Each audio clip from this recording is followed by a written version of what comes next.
Hello friend, मैं कुसुम राय। मैं अपने यूट्यूब चैनल पर आप सभी का स्वागत करती हूँ। दोस्तों, मैं एक छोटा सा नाच गीत सुनाने जा रही हूँ। अगर आप लोग को अच्छा लगे तो लाइक करना, सब्सक्राइब करना, दोस्तों सपोर्ट करना।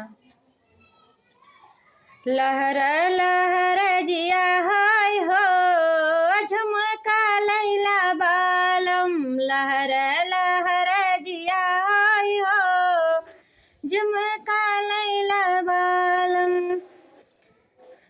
झुमका पहिरे मैं ठाड़ी अटरिया, झुमका पहिरे मैं ठाड़ी अटरिया। सोनरा मांगेला गढ़ाई हो, झुमका लैला बालम। सोनरा मांगेला गढ़ाई हो, झुमका लैला बालम।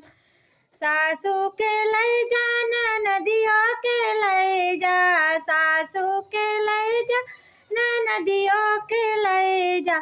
हम तो पिया के बड़ी प्यारी हो, झुमका ले दे बालम।